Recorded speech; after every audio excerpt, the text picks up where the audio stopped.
legal. É, boa noite a todos, com licença, bênção, ancestralidades, mais velhos, os mais novos, e quero agradecer a grande oportunidade de participar desse trabalho grandioso de toda a equipe do Projeto Quindese e a idealizadora, a Rose, todos os presentes também, também as senhoras, os senhores autores, mestres, grandes profissionais, educadores e pesquisadores da ancestralidade, de toda essa ciência que está sendo apresentada nesse trabalho. Então, falando assim sobre a minha contribuição, né, o que eu procurei focar aí no texto, pensando numa educação que visa a descolonização das mentes. Antes, então, eu até preparei os slides, mas eu queria fazer uma abertura assim, mais sensível, queria ter passado um vídeo que eu encontrei recentemente sobre o diálogo de um griot e um professor, junto com um estudante, assim, sobre a problemática e as contradições entre os dois métodos, né? Mas, então, como, enfim, era um post do Instagram e a gente tem algumas limitações aí sobre as tecnologias, né?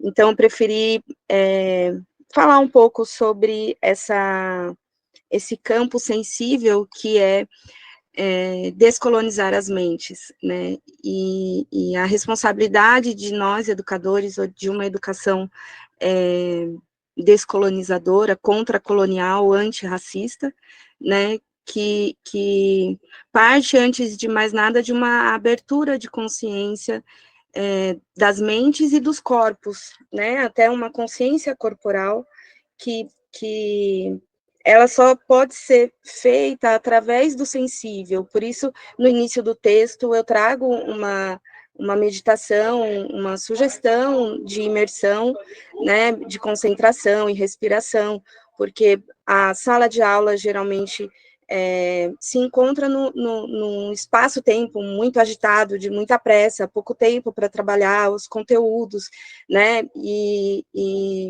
de uma certa forma, a gente precisa parar e respirar para pensar nesse espaço-tempo não colonial, né? Como a gente já entra na sala com essa postura de trazer outras ciências também interferindo nessa ambiência, nesse espaço-tempo do conteúdo, né?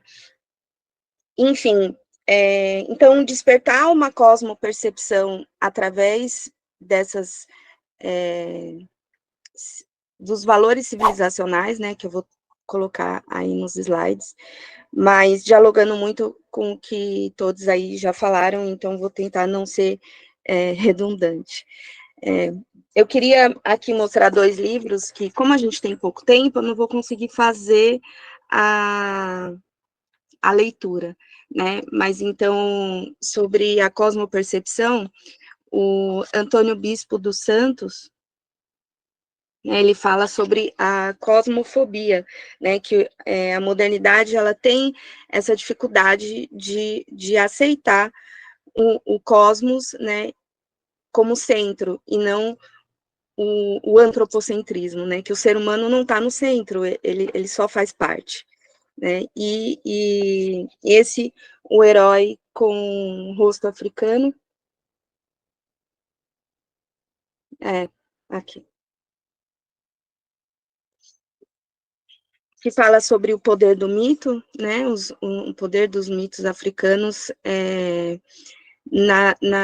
no imaginário e nessa construção de uma cosmopercepção não ocidental.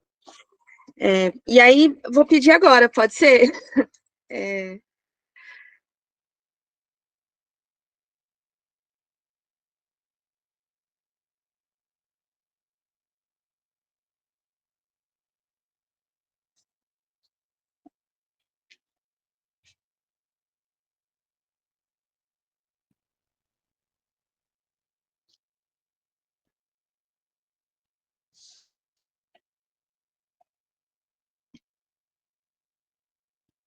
Rose, eu vou pedir para você controlar meu tempo, por gentileza. Eu vou tentar ser o mais breve possível, falando só um pouquinho sobre cada uma dessas imagens aí, desses quadros, né? Vamos dizer assim.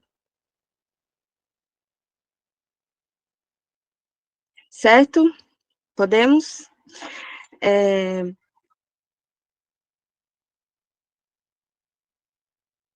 Deixa eu ver.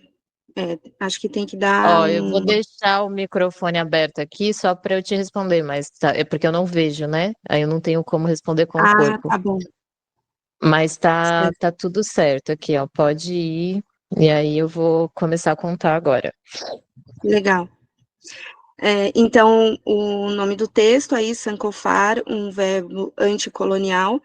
Eu tenho até repensado também, né, na ideia do contracolonial e antirracista. Então, hoje eu já colocaria o título contracolonial.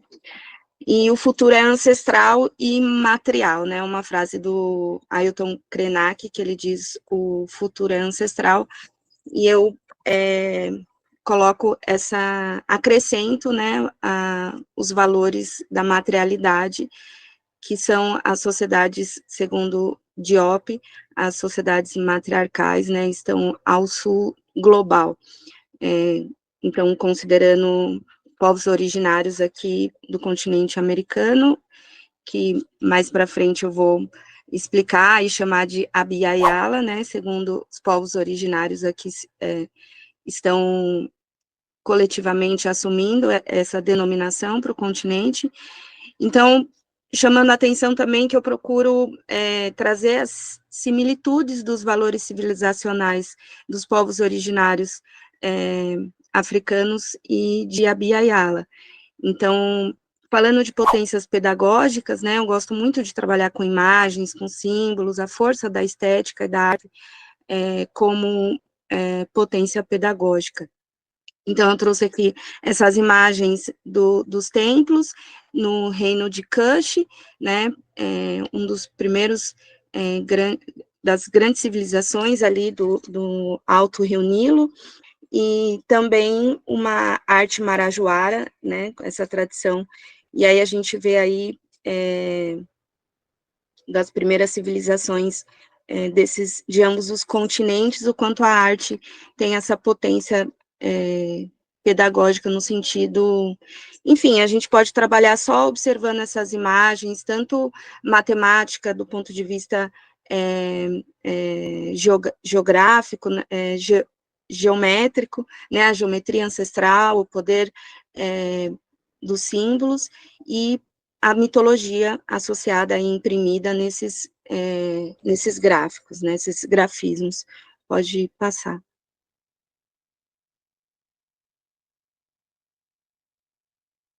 Passou?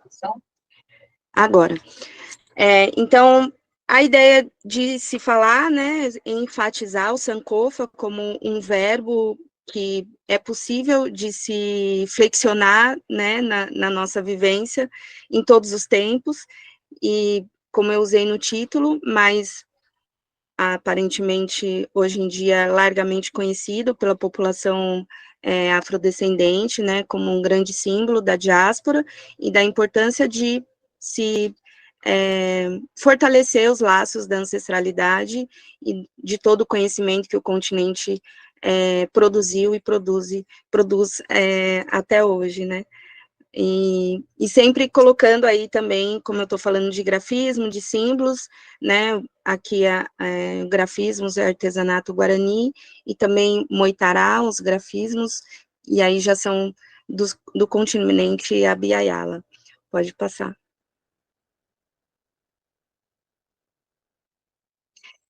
Bom, aqui focando mesmo nos Adinkra, né, como até a Cristiane e professora Sandra também mencionou os Adinkra, né, uma grande biblioteca, vamos dizer assim, né, se a gente se debruçar nos provérbios, no grafismo, no potencial imagético e na tradição, nas narrativas orais associadas na estética do ponto de vista da vestimenta, da função daquele tecido, a adinkra, no ritual de passagem da ancestralidade, né, todo o potencial que o conceito adinkra traz como valor civilizacional. Pode passar.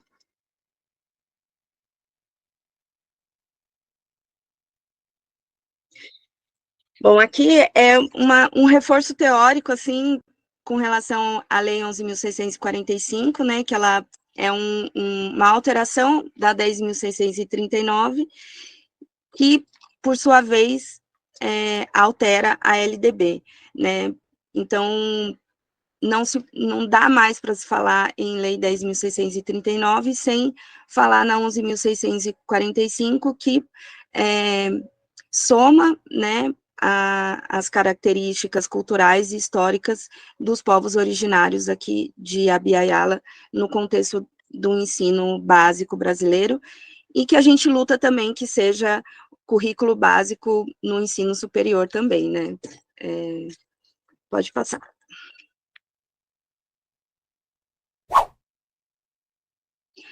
Bom, pode passar também. Esse daí é que eu preparei esse slide para uma apresentação no Congresso, então vai ter algumas coisas que só vou passar direto. E aí, uma parte do trabalho ele é dedicado à origem da espécie humana e à sua dispersão no mundo, né? São algumas teorias controversas, mas que principalmente a branquitude manipula muito, né, o acesso a essas informações e essas teorias.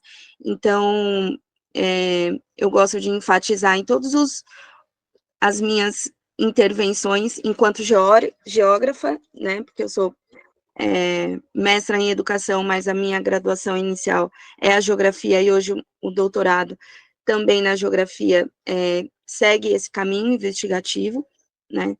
Então, aí as primeiras espécies hominídeas que ainda não eram Homo sapiens sapiens, todas elas surgiram no continente africano, né? E as mais emblemáticas aí e largamente difundidas, como foram encontradas, né, vestígios muito importantes desse registro arqueológico, que é a Lucy, foi chamada Lucy, né, essa